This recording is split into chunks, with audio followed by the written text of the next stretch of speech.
भारत दुनिया का दूसरा सबसे बड़ा सोर्सिंग हब होगा।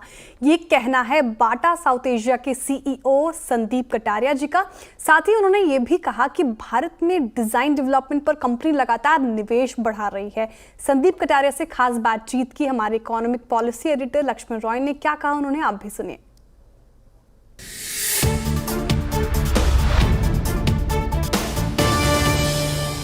मेरे साथ बातचीत करने के संदीप कटारिया साहब जो कि सीईओ हैं बाटा ब्रांड्स के। सर आपका स्वागत है CNBC आवाज़ में। जिस तरीके से पिछले कुछ सालों में कहें जिस तरह से global world trade order change हो रहा है, वैसे में इंडिया में कितनी बड़ी अपॉर्चुनिटी बाटा देख रही है? हमारे लिए इंडिया वैसे भी बहुत बड़ा बिजनेस है और हमारी जो टीम है इंडिया में बहुत ही टैलेंटेड है। तो हम वहाँ से अब देख रहे हैं कि हमें सोर्सिंग जो है बनाना, manufacturing, but also development and design भी इंडिया से अब आ सकता है हमारे लिए। कुछ आपने प्लान किया है कि इंडिया में कितना फोकस करना in terms of design development पे, अपने टोटल बजट का इंडिया पे कितना देना, वहाँ से क्या हम पोटेंशियल देख रहे हैं? हमारा जो मेन डिज़ाइन हब है वो इटली में है, लेकिन हमने अभी ही एग्री किया है कि उसका सैटेलाइट जो ग्लोबल हब होगा डिज़ाइन डेवलपमेंट इंडिया में होगा, जो काफ़ी और मार्केट्स को भी कवर करेगा इंडिया से ही।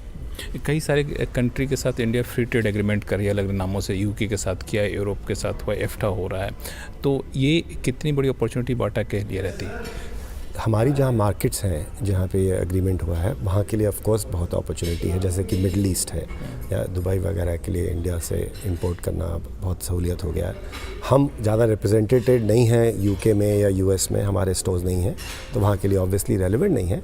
लेकिन जहाँ भी हो रहा है वहाँ पे बहुत इम्प्रूवमेंट होता ही है, इंडिया की प्रायोरिटी और अपॉर्चुनिटी बढ़ जाती है। इन टर्म्स ऑफ सिर्फ इंडियन मार्केट की बात करें तो इंडियन मार्केट में कुछ आपने ये प्लान किया है या फिर कैसे आप देख रहे हैं कि कैसे रेवेन्यू ग्रोथ या फिर सेल्स ग्रोथ हमारा होने वाला है? सो इंडिया में फुटवेयर इंडस्ट्री भी काफ़ी चेंज कर रही है, हम काफ़ी इनोवेशन ला रहे हैं और उसके हिसाब से इन्वेस्टमेंट भी हो रही है।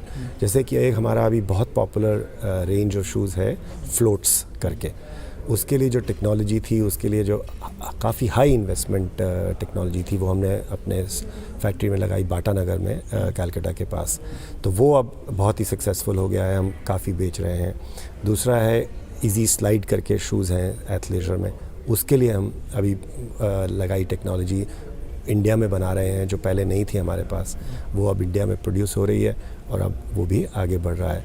तीसरा है अभी बाटा के डिज़ाइन, जिस तरह मैंने आपको बताया डिज़ाइन हब से, तो हमें अपॉर्चुनिटी मिलेगी, वो भी अब बहुत जल्दी ग्लोबल ट्रेंड्स इंडिया में प्रेजेंट करने के लिए। अभी इंडियन मार्केट से, इंडिया मैन्युफैक्चरिंग यूनिट से कितना हम एक्सपोर्ट कर पाते हैं बाहर, और एक्सपोर्ट ग्रोथ क्या आप देख रहे हैं अगले 2-3 साल में? हाँ, सो अभी हमारा जो एक्सपोर्ट होता है इंडिया से वो मोस्टली लेदर शूज़ होते हैं, वो काफ़ी हैं, मिलियंस में है, लेकिन बहुत ज़्यादा नहीं है। आई थिंक उनका स्कोप और पोटेंशियल वो कहीं ज़्यादा है।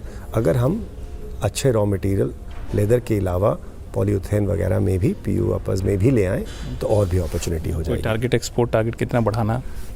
इंडिया हमारा सेकंड लार्जेस्ट हब होगा सोर्स का, ये हमें पता है। कितना होगा पोटेंशियल, कितने नंबर्स होंगे, वो जब फाइनली रॉ मटेरियल और कॉस्ट के हिसाब से डिसाइड होगा। बहुत शुक्रिया हमसे बात करें। Thank you so much. Thank you.